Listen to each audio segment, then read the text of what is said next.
So now, with those few texts from the Bible, I want to sum up and say that if mining is a gift, it must be used with respect and not abuse.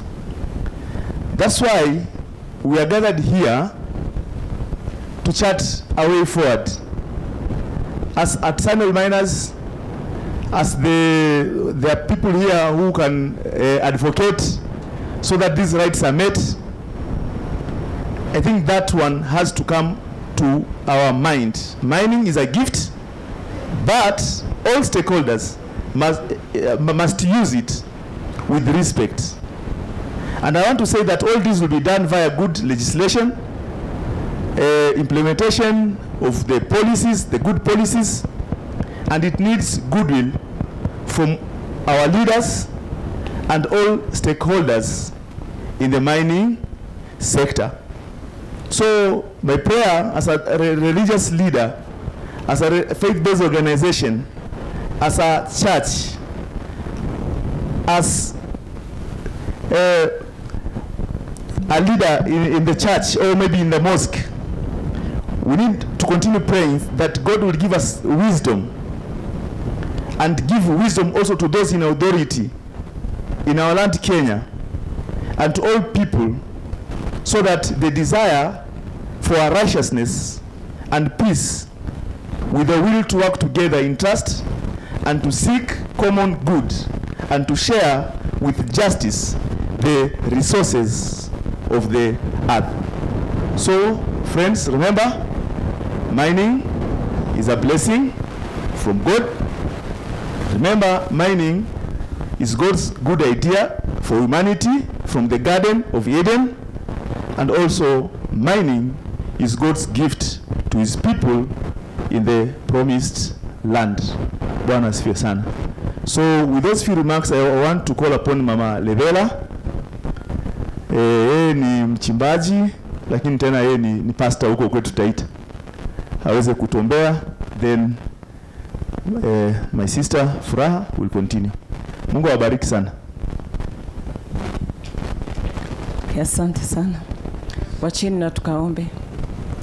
Baba Mwenyezi Mungu ishie, tunasema ni asante.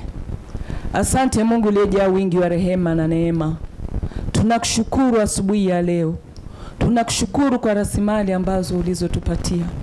Vile neno lako limesema kwa kitabu cha Wafalme, ya kuwa utajiri wako hauna majonzi, hauna asoro.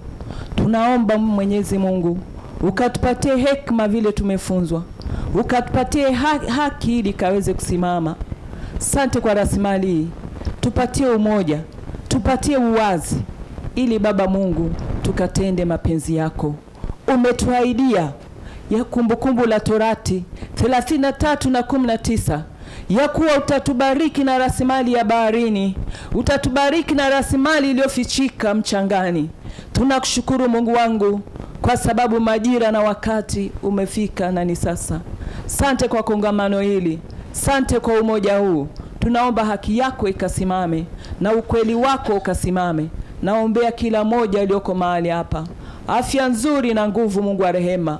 Baba Mungu, wafikapo Baba Mungu uko mashinani, wacha Baba Mungu neno lako la ukweli na haki likasimamishwa hapo.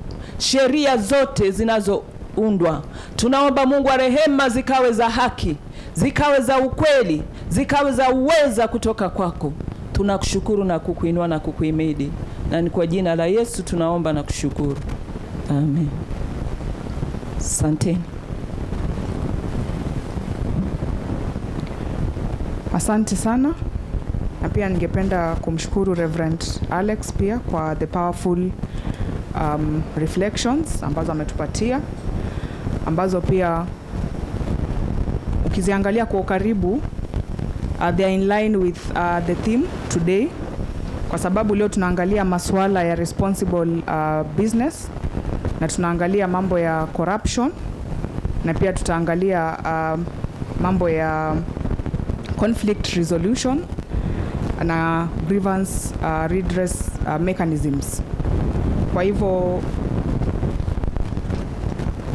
his reflections are really in line with today's conversations, and one key message ambayo bwana Reverend Alex ametupatia ni kuwa madini, they are gifts from God. Si ndio? They are gifts from God, and therefore they should not yatakani ku create an avenue ambapo kuna dhulma za kijinsia na other violations ambazo tutaziongelea baadaye, na pia tumekuwa tukiziongelea kuanzia Jumanne hadi leo. So I will briefly take us through the program, and then I will do a brief of just kuelezea what will happen today. So from the program, tutaanza na I will set the scene, and then we will have I'm informed kuwa Honorable Danson Mungatana atakuwa na to join, but so akifika he will join us, and then baada ya hapo we'll have Mary Kambo from the Kenya Human Rights Commission atatupatia an overview of responsible business, maswala ya haswa akiangalia maswala ya madini na haki za kibinadamu. Ataongelea kwa ufupi, alafu baada ya hapo tutakuwa na a panel discussion ambayo itakuwa led by Franklin Opuko, ambaye atakuwa anaangalia extractives in conflict affected areas, kiangalia haswa mambo ya conflicts and redress mechanisms katika zile extractive sector. And then after that panel discussion, we'll have another panel ambayo itakuwa led by Raj, ambayo she works for Oxfam, and the panel will be looking at kuangalia mambo ya corruption, the role of corruption in promoting inequality in the extractive sector. So basically conversations around corruption and the extractive sector. And then baada hapo of course we'll have a plenary to give feedback. So after Mungatana to join, amepeana his remarks, Mary will speak. After that we'll can go for tea break, and then we'll come back for the two panel discussions, and then we'll wrap up the day and get to tutapata mwenzetu Muislamu atusaidie na theological reflections as we close this jukwaa.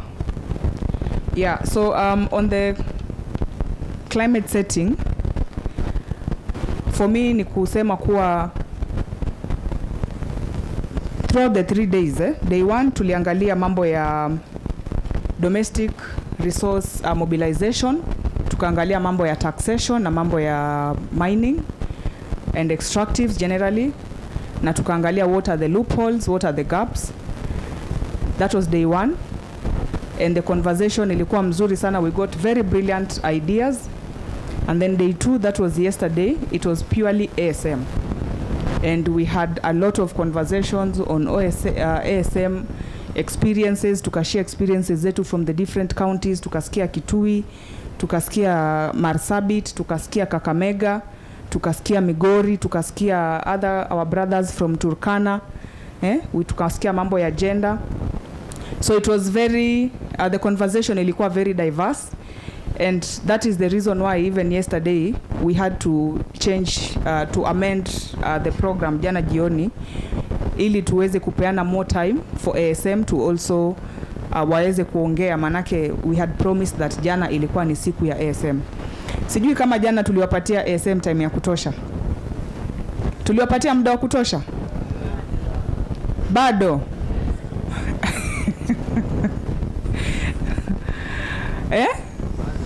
Bado, we still have more issues.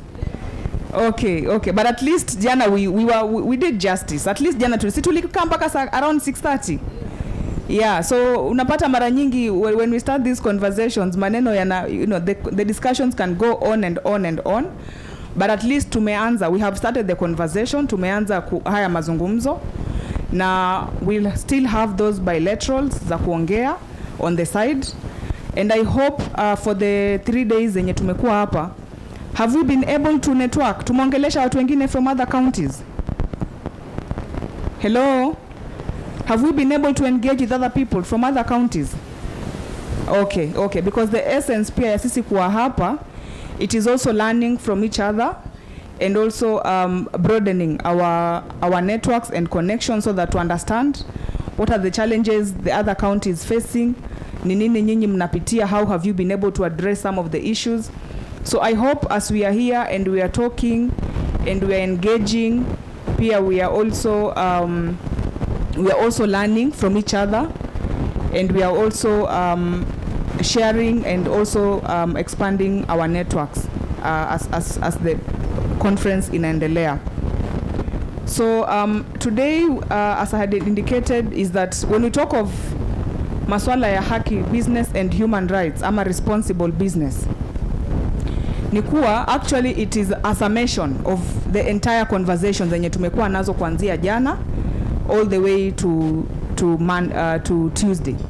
Kwa sababu tukiongelea responsible business ama tukiongelea kufanya biashara tukifuatilia maswala ya haki za kibinadamu, ni yale mazungumzo yote ambayo tumekuwa nayo.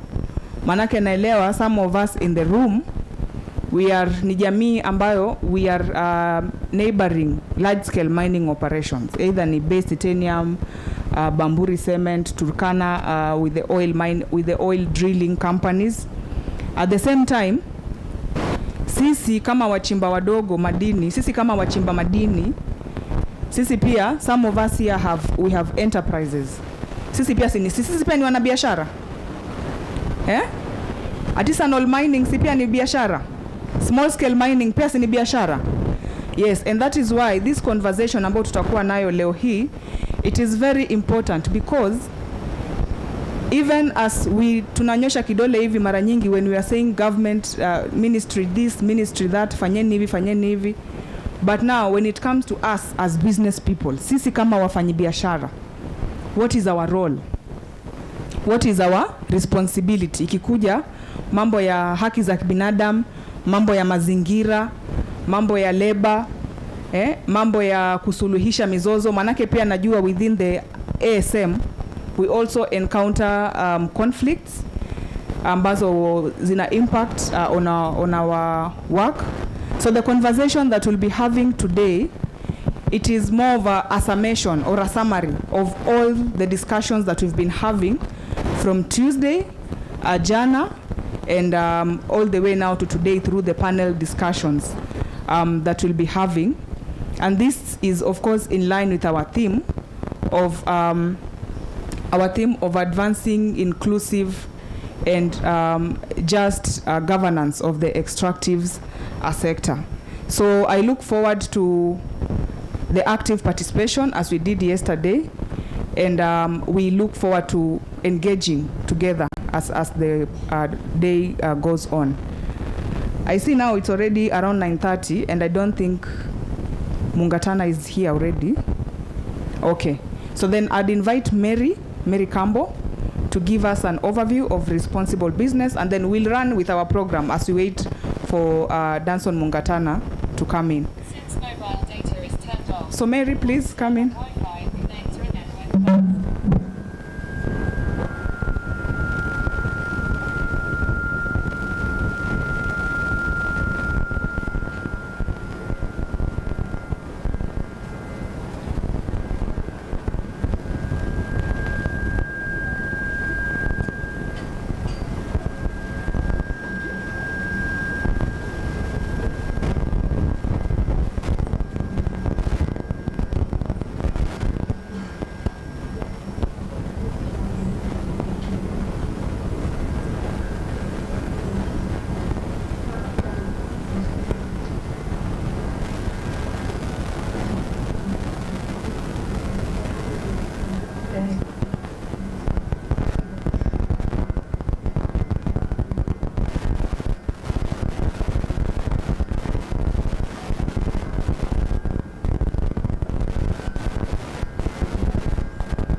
Jina langu ni Mary Kambo. Nafurahi sana kuwa na nyinyi asubuhi ya leo, kuwaona kutoka sehemu mbalimbali za nchi.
Tunangojea wataalamu wa mitambo watusaidie kidogo, kwa sababu tukizungumzia mambo ya responsible business conduct, ingekuwa vizuri kama tungefanya projection ili tuweze kuenda kwa pamoja. Lakini hiyo ikiendelea kufanywa, nitafanya tu introduction kidogo. Nilikuwa nimejitaja, jina ni Mary Kambo, nafanya na Kenya Human Rights Commission, ambao sisi ndio host wa Haki Madini Coalition. Tumefurahi sana kwa kongamano hili la jukwaa na kufika kwenu kutoka sehemu mbalimbali, hasa nyinyi ambao mnafanya hii kazi very directly, kazi ya kuchimba migodi na madini. Sikuweza kuwa nanyi siku ya kwanza Jumanne, lakini jana niliweza kushirikiana, mazungumzo mazuri sana. Leo tunaangalia mambo ya responsible business conduct, na Kiswahili ni kigumu kidogo, tutachanganya. Responsible business conduct ni kuangalia jinsi biashara inafaa kufanywa, yani conduct ya biashara inafaa kuwa aje. Na ninafurahi kwa sababu nyinyi wachimba migodi mshasema sisi wenyewe ni wanabiashara. Nilisikia mama Levela ambaye ametuongoza kwa maombi. Nakumbuka jana akisema sisi wachimba magodi ni wanabiashara. Kwa hivyo leo tunazungumzia nyinyi kama wanabiashara, kwa sababu wakati tunasema biashara inafaa kufanywa kwa njia namna gani, nyinyi pia ambao mko na majukumu fulani, sheria pia zina the law also covers you that mnafaa kufanya biashara kwa njia fulani. Ukiangalia jinsi ambavyo kazi yenu ya uchimbaji madini sana ni nani wanaonunua hii madini ambayo mnachimba? Watu ambao wananunua sana ni kina nani? Nataka nisikie jibu, hata kama ni chorus nitasikia tu. Hata kama mtasema kwa chorus nitaweza kusikia. Yeah? Middlemen, Alafu inaenda wapi hii madini? Mara nyingi kina wale ambao wanaweza kununua, brokers, na mwisho soko yake ni wapi? Mara nyingi ni nje ya nchi. Si ni ukweli?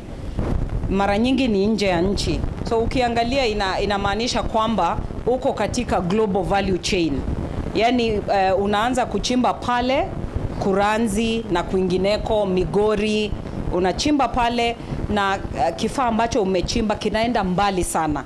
Kwa hivyo wewe uko katika global value chain. Na hii value chain mara nyingi wateja wako nje ya nchi. Na wale ambao wako nje ya nchi wanategemea sana haya madini. Jana nilionyeshwa madini mazuri sana na Mama Levela. Alikuwa anatuonyesha chains nzuri sana za gold.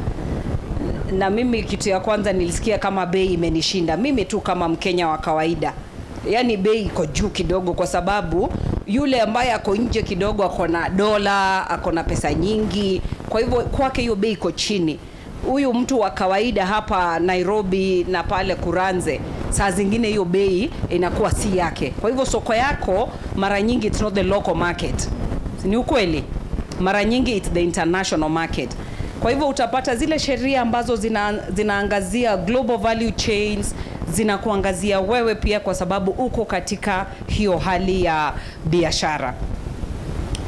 Na wale ambao pia wanategemea hizi ambazo mnachimba na kuuza, kwa sababu ya hii process ambayo inaanzia mbali sana, inaanza pale kwa kijiji, mahali mbali sana, kwa sababu I've been to one of the mining areas, hata Kitui kule ndani unapata ni mbali, hata in terms of access kufika tu pale ni kibarua kikubwa sana. So kuna along that unapata kuna human rights impacts nyingi sana. There is probability ya kwamba violations zitafanyika inakuwa iko juu sana. Na problem kubwa sana ni kwa sababu hakuna uwazi, transparency na visibility. Ni biashara ambayo haina uwazi kabisa. Kwa sababu ya huo umbali, unapata hata kama ni labor inspector ambaye anafaa kuja kwa mfano kuangalia hali ambayo uchimbaji wa madini unafanywa, hafiki pale. Unapata kama ni watu wa human rights ama civil society, hawafiki pale kwa sababu ya ule umbali. Kwa hivyo kwa sababu ya lack of transparency na ule umbali, mara nyingi probability ya violations inakuwa iko juu sana. Na kwa hivyo inakuwa muhimu kuzungumzia masuala ya responsibility ama responsible business conduct. Ni vipi biashara inafaa kufanywa kwa njia inayofaa, na hii njia ambayo inafaa ni nini? So kwa kifupi tukisema kuhusu responsible business conduct, ni kusema kwamba kuna matarajio, na haya matarajio ni global. Tumesema nyinyi mnafanya a very global business. Kwa hivyo kuna matarajio, global expected standard, kwamba biashara itaelekezwa kwa njia fulani, na watu wanaofanya hii biashara wote wataelewa na watazingatia njia hiyo ya kufanya biashara. Responsible business conduct, ama tukisema kwa kifupi RBC, ina matarajio kwamba haijalishi ukubwa wa biashara yako, haijalishi sehemu ambapo biashara yako inafanyika, haijalishi kama uko na legal status ama hauna, haijalishi the ownership of that business. The fact that it is a business, there is the global expected standard that you will conduct your business in a particular way. You will be responsible. Na hii si kwenyu tu small scale miners and artisanal miners. Sio nyinyi tu. Ni kwamba hata nyinyi ni watu ambao wanaishi kwa jamii. Mara nyingine ni kwamba unaishi karibu na Bamburi Cement pale, ama unaishi karibu na Athi River Mining, unaishi karibu na the other company iko kule ni Base Titanium, na kuna madhara ambayo hujitokeza wakati kampuni zinafanya biashara. Madhara, what we call human rights impacts. So nikizungumzia kuhusu majukumu haya, nazungumzia kuhusu biashara ndogo na biashara kubwa. Nazungumzia kuhusu majukumu ya Base na majukumu yako kama wewe unayefanya small scale mining. Kwa hivyo the expectation ya responsible business ni kwamba biashara yoyote you will avoid, yani utazuia, you will avoid negative impacts kwa operations zako. Wewe kama mchimba migodi pale, wakati mtoto amekuja kufanya kibarua pale na unampatia kazi you're engaging or propagating child labor, kwa sababu watoto hawafai kufanya kazi ya kuajiriwa, si ni ukweli? Kwa hivyo wakati mtoto amekuja kuchimba migodi na umempa kazi na unamlipa pesa duni sana, wewe mwenyewe pia umevunja sheria. Wakati brokers ndio wako na access to the mining sites, wamama wanataka kuchimba na hawana sehemu. Tulipokuja Kwale kama miezi kadhaa imepita, wamama walikuwa wanatuambia kuhusu mambo ya sexual harassment, kwamba wakati mwingine ile kazi ambayo mama anafaa kufanya, pengine hata ile sehemu ni yake, lakini ile kazi ni kazi ngumu, kazi ya kuingia kule chini na kuchimba, na kuna vijana ambao wako na nguvu. Tuliambiwa kuna nguvu ya kiuno.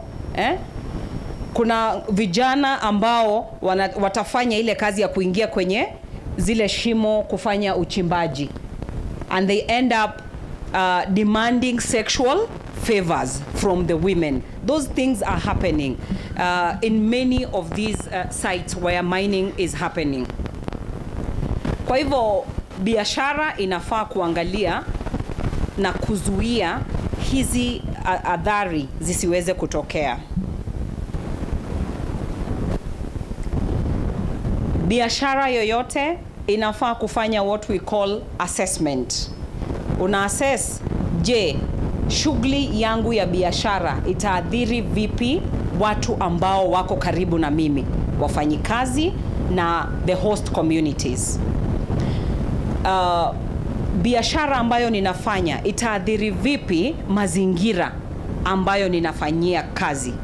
Tumeona kampuni nyingi zikija zinafanya uchimbaji wa madini, wanapoondoka na kuenda sehemu nyingine, wanaacha zile sehemu wakati mwingine bila rehabilitation. We have seen those things. So the business is required kusema kwamba you will assess your impact on the people, on the environment, you know, on their prosperity. How are you affecting people and planet, so that utaangalia jinsi ambavyo utapunguza makali ya hizo adhari. So responsible business conduct inashurutisha biashara sio tu kusema kwamba biashara yangu iko na madhara kidogo tu, bali kutoka kwa hiyo madhara kidogo tu to a point of doing no harm. That is what responsible business is about. Not just doing less harm, but also doing no harm at all. Na ukiangalia kwa mfano the UN guiding principles on business and human rights zimetilia mkazo kabisa majukumu ya biashara to do no harm. So hata kama adhari mara nyingi zitatokea, wakati mwingine hata bila kutarajiwa, biashara zinatarajiwa kutofanya adhari yoyote. Na utaangalia utaona kwamba it does not matter the size of your business. It does not matter ownership, legal status, kama vile tulikuwa tumesema. So it's very important kwamba hayo tunatilia manani. So responsible business inatushurutisha sisi ambao tunafanya biashara to move from thinking just about profits, doing well, making money. Tunauza madini, tunatengeneza pesa, ama kampuni ambayo iko hapa karibu na sisi imetupa ajira, inatengeneza pesa mzuri. Moving from just making money, doing well, to the component of doing good. I'm feeling very bad that we are not able to project this. Yeah, I think it is what it is, as they say. So tutaendelea tu kwa sababu kuna slides ambazo zingeweza kueleweka vizuri zikionwa kwa macho, lakini ninajaribu, na Kiswahili pia sio mdomo chetu watu wa bara, so sasa hiyo balance pia without a projector and all this it becomes but I think we will flow. Yeah, so ni kutilia mkazo kwamba biashara tu si kuhusu kutengeneza faida, kutengeneza pesa, kuuza ng'ambo. bali zaidi ni kwamba kuna kufikiria kuhusu watu, mazingira and people's prosperity.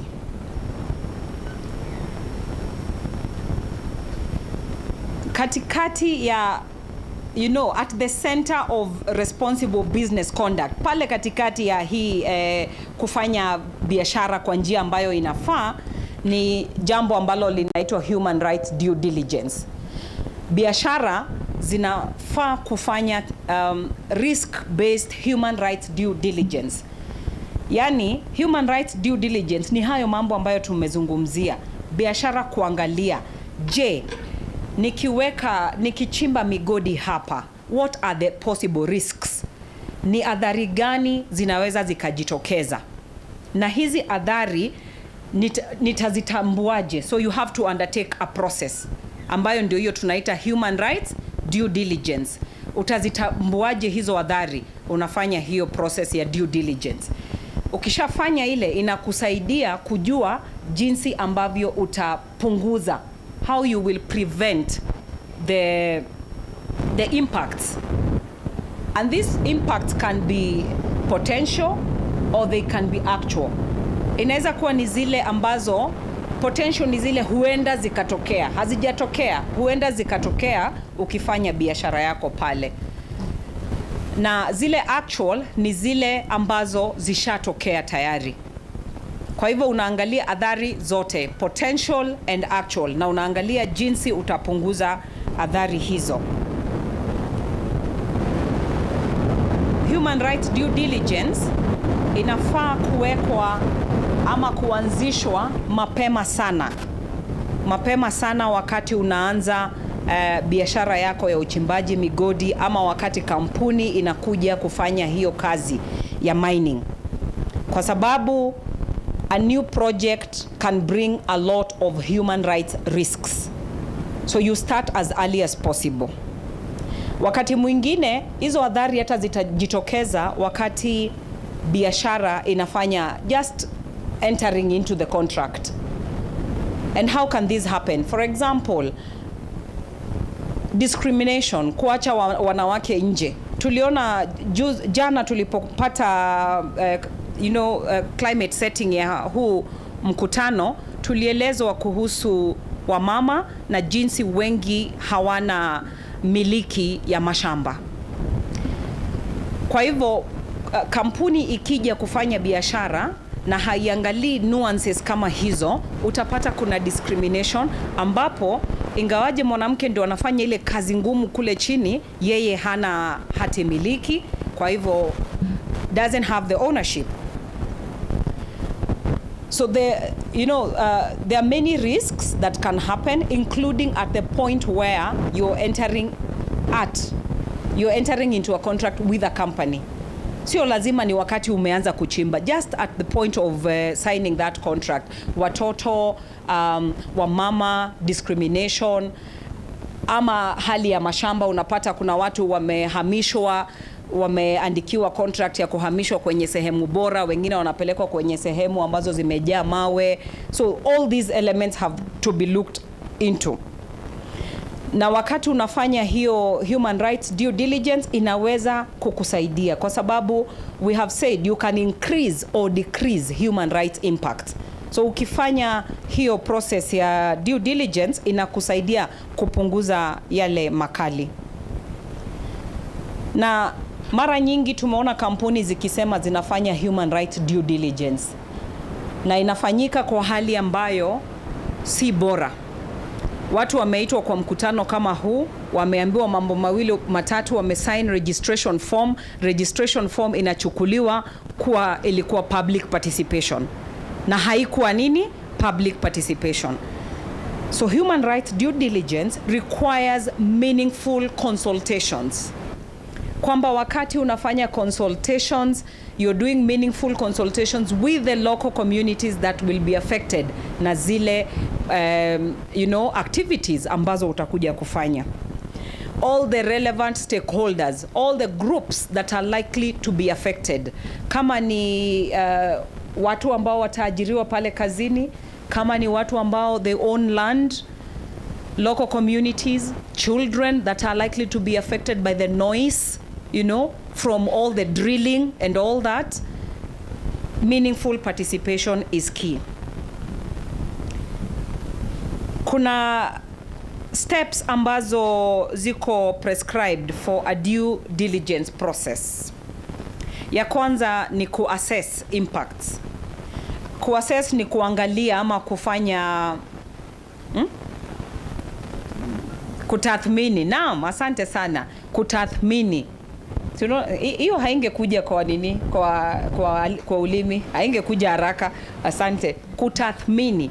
Unafanya kutathmini the impacts, yani athari za ndugu yangu ananichekelea hapa lakini na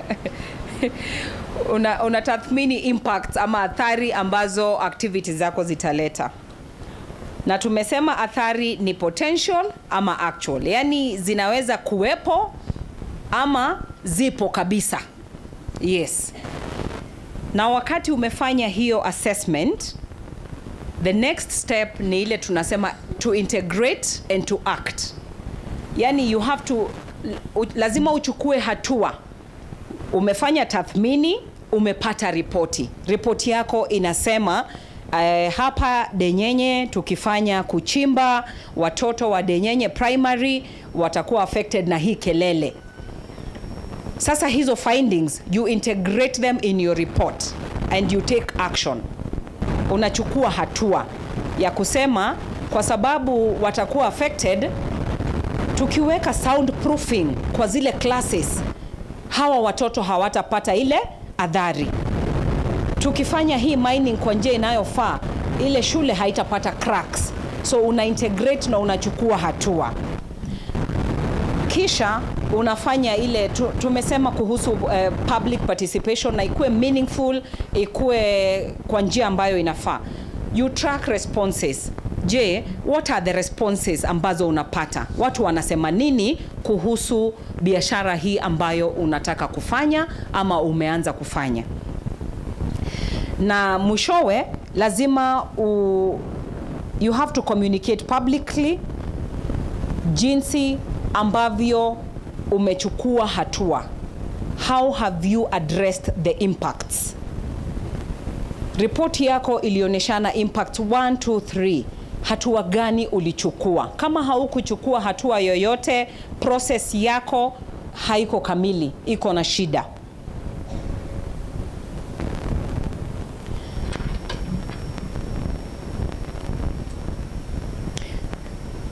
Mara nyingi mambo ya human rights impact assessments na due diligence utapata hata kama haijazingatiwa kisheria, kuna sheria tu broadly ambazo zinapatiana mwongozo wa jinsi ambavyo biashara zinafaa kufanya biashara yao.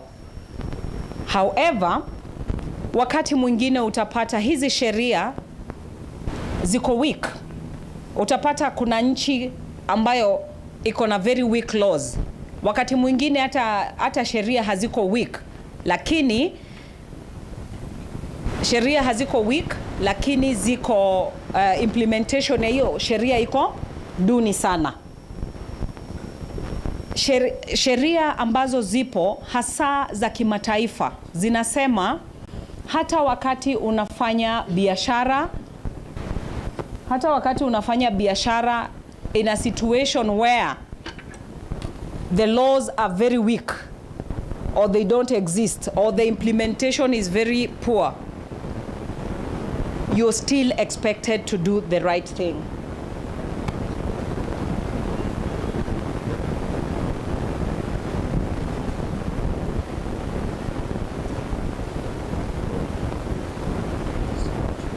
Okay.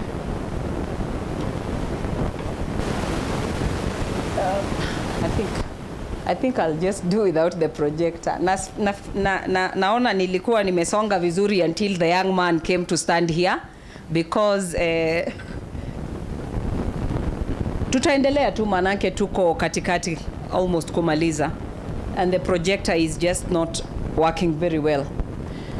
So sheria zinasema hasa za kimataifa wakati biashara imefanya uwekezaji, hata kama nchi ambayo umewekeza iko na sheria ambazo hazina nguvu ama implementation haiko sawa, implementation ya zile sheria, hiyo sio excuse ya kufanya biashara isizingatie sheria, kwa sababu hata kama sheria ya nchi iko weak, we have international human rights laws and obligations and many frameworks ambazo zinashurutisha biashara kufanya in the right way.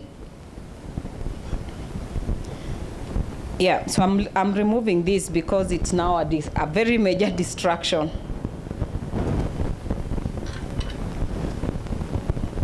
So particularly sheria ambazo zinapatiana mwongozo wa biashara ni zile ambazo tunaita the UN Guiding Principles on Business and Human Rights.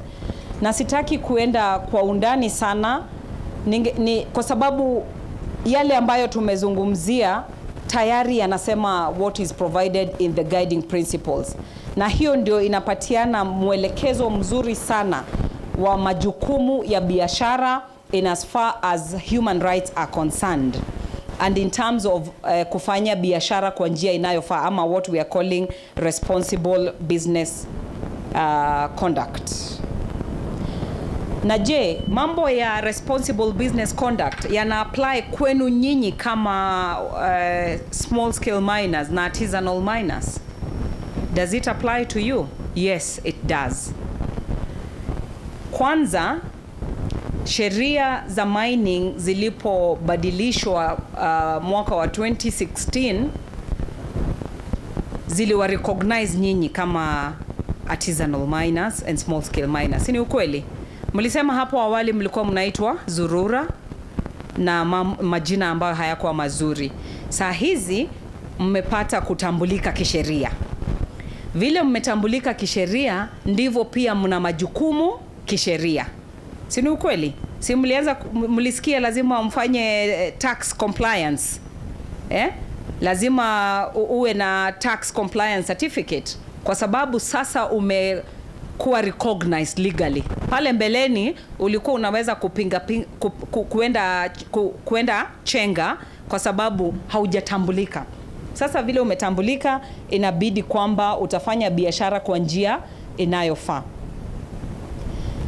So the mining Mining Act, it recognized you artisanal miners and artisanal mining activity for the first time, and it provided a basis for the government to legalize and to formalize the sector. Tunaona kwamba hata kama hii sekta imepata kutambulika kisheria, bado kuna changamoto nyingi sana. Changamoto ya kwanza ambayo ni very obvious ni vile tulisema pale, most of the operations zenu zinafanyika in places that are very distant na zingine ambazo ziko very difficult to access. Hiyo inamaanisha haupati enough support ambayo ungepata, kwa sababu kuna support ambayo ingefika haifiki. Tumesema kuhusu labor kutofika pale na hata wengine ambao wanaweza kufikisha msaada ambao unafaa. Na kwa sababu ya huo umbali tulisema kwamba it creates that invisibility. But we are hoping that with increased formalization, the sector becomes more visible. Na ukiwa more visible, unaendelea kupata the support that you need to be able to operate responsibly. Cooperate responsibly itamaanisha kwamba unapewa pia vifaa vya kufanya kazi, unapata support to enable you to operate the right way. Uko na vifaa vya kazi. Tuliona kwa ile research ambayo ilifanywa on behalf of Oxfam, tukaona mama akiwa protective equipment, akiwa na slippers. So this formalization should also mean kwamba wewe utaweza kukuwa na support ya serikali. Kwa sababu kama unalipa tax kama vile tuliweza kupata jana, then it means that you should also get adequate support to be able to operate responsibly, because itakuwa ngumu kwa wafanyi kazi wa biashara ndogo ya uchimbaji wa madini, artisanal mining and small scale mining, it will be hard for them to operate responsibly kama hakuna ile support. Support ya serikali itakuja inafaa kuja kwa njia nyingi sana. Ya kwanza ni sheria, na tumeona hiyo Mining Act ikibadilishwa na kuwapatia hiyo formalization and recognition. Ya pili ni utekelezaji, sio kuweka tu sheria bali pia kuzitekeleza. Ya tatu ni kuwa support financially kama vile tulisema jana. Kuna kampuni nyingi ambazo zinafanya kazi and they enjoy many benefits, for example tax holidays. Unaona kama kampuni za EPZ wanapewa tax holiday tuseme kama ya miaka 5 ama miaka 10, kumaanisha kwa kipindi cha miaka 5 ambayo utafanya biashara hapa umeondolewa majukumu ya tax. Those are some of the things that government inaweza kufanya ili kuwawezesha nyinyi mfanye biashara kwa njia. Bali na hayo, kuna zile vitu ambazo ziko very obvious and that you can do in your own, volition. You can be able to do without waiting for the support from government. Mambo ya child labor tumesema, watoto wakipatikana kwenye migodi ni makosa sana. Are children still mining? Tuko na watoto kule wako kunao wengine, so tunasema kuna wewe mwenyewe in your capacity. Moja ni hiyo labor. Pili, gloves kama utaweza kupata equipment. Tatu, kama wewe unapeana ajira and some of you are employers, kuna mambo and conditions of employment, mambo ya malipo, mambo ya kazi. Kwa sababu jana tulipokuwa tunasikiliza wasemaji, nakumbuka Elizabeth, kampuni ambayo anafanyia kazi the person who is responsible about royalties. Maybe if we got somebody to answer this. Maybe artisanal miners have been getting royalties maybe in their counties, and yet they participated in information of budgets like in CIDPs and annual development plans. I would like to know whether we as CSOs and any other or government, we have a formula or a follow-up on how this money has been spent, either in current or development, to benefit the artisanal miners. Thank you. Thank you so much. So I had said that I'll take up 4 questions and then Mary will respond, then I'll go back for another round.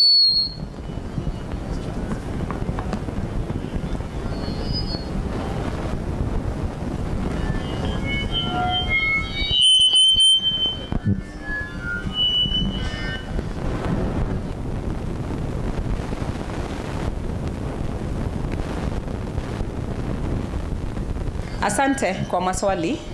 Maswali mengine ni ya jana. Ya jana ni kusema si ya Mary.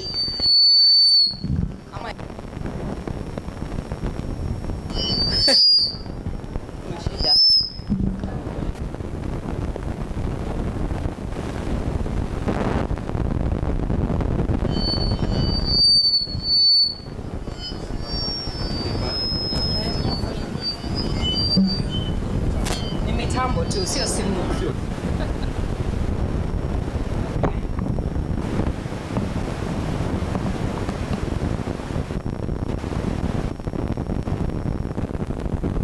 Is this better? Yes.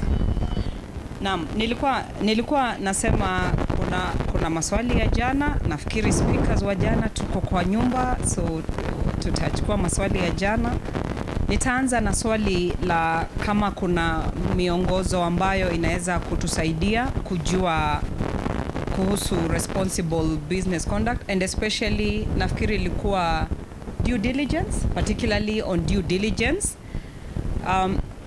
Ni vile sikutaka kuenda kwa undani wa hizi frameworks kwa sababu saa zingine it can be mind boggling, Kuna UN Guiding Principles on Business and Human Rights, niliitaja kwa mpito na tunaweza kushare. Furaha will guide us, but we are able to share that through the Haki Madini platform. And then we have the OECD guidelines, the Organization for Economic Cooperation and Development, the OECD due diligence guideline for responsible business conduct. Hiyo pia ina mwongozo mzuri sana wa jinsi ambavyo biashara zinafaa kuendeleza activities zao responsibly. I hope that question is completely iko hivi. All right. Yeah, so we'll share those frameworks. There can be many, but those two are simple. They are simple tools that can guide you. On the tracking and monitoring, how do we track and monitor human rights violations? I think one of the best ways to track would be, of course, conducting a human rights impact assessment. And the cycle of a due diligence process, and what I should have mentioned earlier, is that it is an ongoing cycle, recognizing that risks can emanate at any point along the chain, and therefore the need to keep tracking. So when you assess, when you integrate and communicate, when you take action, wakati umekuja na ukafanya, communicating publicly what you have done, you have to keep checking, because sio kusema kwa sababu ulifanya assessment na uka move on kwamba risks cannot happen again. They are likely to keep happening, so you have to keep doing the cycle. So that's the tracking that has to be continuous and ongoing. In terms of reporting, first of all, companies are expected to publicly communicate. That's why the question of communicating is there, so that when you go, for example, on the website of Bamburi or Bamburi Cement at the River Mining, I'm forgetting the one that I want, I'm forgetting. Yes, when you go to the website, you should be able to see the report, because it should be publicly communicated. That is the reporting that we are talking about, reporting publicly. So if you have engaged, for example, a third party to undertake a human rights impact assessment for you, matokeo yake hayafai kuwa siri. Matokeo yake yanafaa kuzungumzwa kwa uwazi, kwamba nikienda kwenye website nitaweza kuona, ili I can see that this is what was found, then I can follow what action was taken. If it is the other reporting where action has not been taken and therefore we want to report the company, kuna njia nyingi za kuriport kwa aina hiyo, kuanzia kwenye ministries ambazo ziko responsible kupiga ripoti, lakini nafikiri swali halikuwa exactly on that particular direction. Kuna swali la how ASM activities can be patented,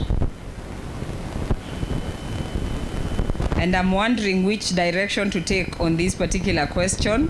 Furaha, how can activities of artisanal and small scale miners be patented when they discover a mineral and then mabwenyenye wanakuja na kuchukua na kusema hao ndio wamefanya discovery? Nafikiri hapo Furaha atatuongoza kidogo hapo, naomba kuvua kofia kwa hilo swali.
1 2 mic test. Check, 1 2 mic test.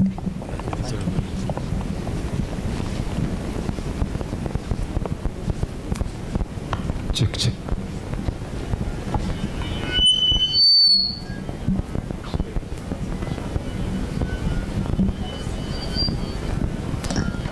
Okay, I will try to answer that question. Then my colleagues will also say their bit. The question on the royalty sharing, I think it was answered yesterday. Maybe you did not get it well. But we say that the only money that you have control of as the mining communities is CDSC's money, the Community Development Agreement Committee. There's the 1% that you get from the company that is doing large-scale mining. Yes. That one is given directly to fund the projects that are taking place that the CDS committees have chosen. But now with the 30%, it goes to the county government. And we said yesterday that there is a budgeting process in the county that is very elaborate about how money can be spent. And I remember we were told by Mr. Emmanuel that it is not a must that this money is spent on mining issues. It goes to the communities that are affected by mining within that area that mining is taking place. So I think for that question, the best people who can answer it well are the people in the county government, because that money is in their purview. We in the national government, we have nothing to do with it because already it has been given to the county government. And the county has got mechanisms. Bwana Haji, I think you've been following on that, isn't it? And you're competent enough to tell them what you've been doing. I've been following you, and I've been seeing you're very keen on this money and what it can do. So I think I'll give the mic to say something on it later on. On the question on tax holiday, Mr. Irungu, you can say something about it. The tax holiday, before I give the mic to Mr. Haji to talk on that. Good morning to you all. Habari ya wachibanji na other stakeholders. Habari yenu.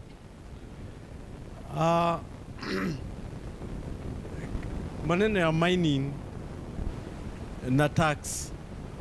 Maneno ya tax holidays na mining bado haijakuwa integrated due to the fact that our industry is nascent.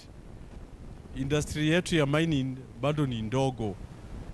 Hatujakuwa mahali kwa kusema sasa this is the amount of money we are collecting as the national government, and now we can discuss about tax holidays.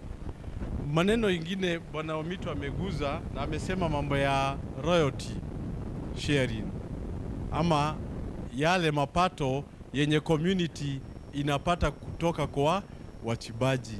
Kuna mapato mara mbili, main ones, hiyo amesema CDSC ama Community Development Agreement. Hiyo mapato inatoka hapo, na CDSC ni agreement kati ya wachibaji wakubwa na community. Nyinyi wetu wale watu wametoka Kwale, unajua hizi CDSC ziko kwa base titanium. I think we have 3 of them, na pale community are benefiting a lot kwa sababu ile 1% yenye inatolewa na base titanium is a lot of money, na communities are really benefiting. Alafu hii ingine magao ingine ya 70-20-10 ambayo 70 ni national government, 20 ni county na 10 ni community. Pia there is a committee in parliament which is discussing on how the 10% for the community itakuwa shared. For the 70 and 20 is automatic because 70 inabaki kwa national government, 20 inaenda kwa county government, and it is a prerogative of the county government, as Mr. Omito has said, maybe Mr. Emmanuel, who is I know is around, anaweza katuambia how the county government maybe of Taita Taveta is planning to share the 20%. Na walipata juzi, counties, a lot of counties wamepata their 20%. So it's about the county government to know how they are going to share that 20% to the community. For the 10%, it could be a little bit complicated because you may not know which community is benefiting from what mineral. But that is being discussed currently in the parliament. I think that is all. Thank you so much. Asante sana. There was a question on the patenting. Wacha tupatie Bwana Umito. If I understood the question well, you're asking about discovering a mineral mahali ambapo unachimba mawe, sivyo? Kama unachimba mahali alafu mgundue madini. Ningependa kusomea tu kwa Mining Act Section 9 Subsection 1 ambayo inasema a person who discovers any minerals for which there is no apparent holder of a mineral right or on any area of land which is not held by that person under a mineral right that confers rights on the holder to conduct prospecting or mining operations for minerals shall report the discovery to the Cabinet Secretary. Subsection 2. The Cabinet Secretary shall immediately, upon receipt of a report under subsection 1, issue to the person an acknowledgement in writing of the receipt of the report. Subsection 3. Subject to subsection 1, a person reports that the discovery of any mineral shall be granted the first right of refusal to apply for a mineral right over the area of discovery. Simeelewa hiyo? But nasikia mnanungunika, si ndio? Mnanungunika kwa sababu I know what happens is mna discover mineral kwa areas ambazo ziko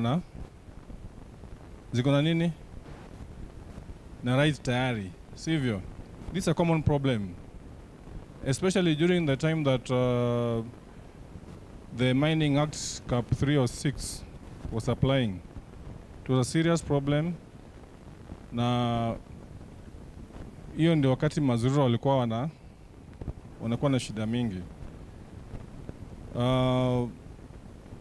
If you discover a mineral in a place ambayo haina license, you deserve the right to apply for that area. Si mnaelewa hiyo? You apply as the first person. Na jana mliambiwa na job ya kwamba you do it immediately, because you have seen instances where someone discovers a mineral mahali alafu na dilidali and waste time, somebody else goes and does what?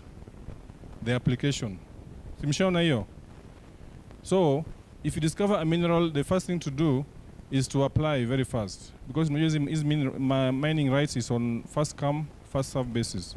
So you apply fast, very fast, so that nobody else comes to apply before you.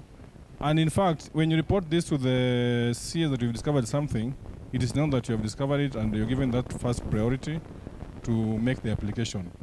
But if you discover a mineral on an area which already has a mineral right, it becomes difficult now. I don't know how to help you there, because the area has a mineral right. I know there are issues where we have absentee right owners, ndio, who are not on the ground, and then a mineral is discovered, then the right owner come very fast to claim that that area is his or hers. Hii area ni yangu. That's a common problem that happens, but I think we are looking for a way of addressing that, because from now moving on, you are supposed to file returns. If you cannot hold an area na ufanye kazi hapo ndani, ile mambo ya kuhold area kubwa na ufanye chochote hapo ndani is something that will come to an end. So you have an area that you are active working on it. Na kama uko na area ambayo, because you have speculative miners ambao wameka tu maeneo kubwa, hawafanye kitu, alafu mazurura wakiingia ndani, not mazurura, artisanal miners wakiingia ndani, wakigundua kitu, inakuwa ni vita. Mimi nimekuwa kwa hiyo vita, I know, I understand it very well, especially in the gemstone area. it is very common. Na imetuletea shida kwa sababu you don't know whether to side with the law or whether to side with the artisanal miners who are really struggling to make a living out of that mining. So the solution to this is to ensure that hakuna mtu yoyote ambaye anachukua area kubwa na amekaa tu nayo na afanye kitu. That's why you're supposed to file returns. You're supposed to prove to the ministry or the state department that whatever you are doing it well. Na kama kuna watu wanafanya kazi kwa eneo lako na wewe hauko hapo ndani, why are they doing that? So I may not give a conclusive answer. Mr. Rungu, maybe you can help me. Sijui kama nimejibu vizuri ama nimejibu vibaya hiyo swali. Yeah, he said it's okay. Madam, say something. No, just to add on what he has said, he has answered well. I just wanted to say also the delineation of what we are doing of the artisanal place and all that. Itasaidia kuresolve hiyo yenye unasema umediscover kwa mahali kuna right ya mtu mwingine. Because if we are going to do that delineation, then the bigger people will not be mining where the artisanal delineation group has been given that. And also another thing also when he has talked about speculative miners. In the cadastro now we have 10,042 inactive, I'll not say licenses, but things which have been there and not been used, and they are just idle, those rights. So we are trying to, if you know you have applied and it's inactive for that long, we are going to remove all those so that we can release those places for people to mine, for those who want to do it and are active. So those are some of the things that we'll do so that you can reduce that. So if you have, you discover and you have the chance, tafadhali register mapema na uchukue hiyo nafasi. Thank you. Asanteni sana. Just to maybe to simplify, ametumia word delineation. It's to set aside areas for artisanal miners and small and the other areas where now the large-scale miners and other companies can apply for licenses on. Sawa. So I would request, because najua bado maswali ni mengi, I would request we go for tea, because it's a few minutes past 10:30. We go for tea. We come back at around 11:15. We are settled, because by then Honorable Mungatana will be here. And then once we are done with that session, we'll also have other panel sessions. And then after that now tutapokea maswali. Now kama uko na swali shikilia tu hapo. Once we come back in the other sessions, we'll have an opportunity for us now to ask all questions. Hiyo itakuwa sawa? Yes, so zile maswali zenye mko nazo shikilieni tu hapo. Sawa sawa? In the next session tukikuja, once now tumeanza zile the other panel discussions, please ulizeni maswali. As many as you have. Tuko pamoja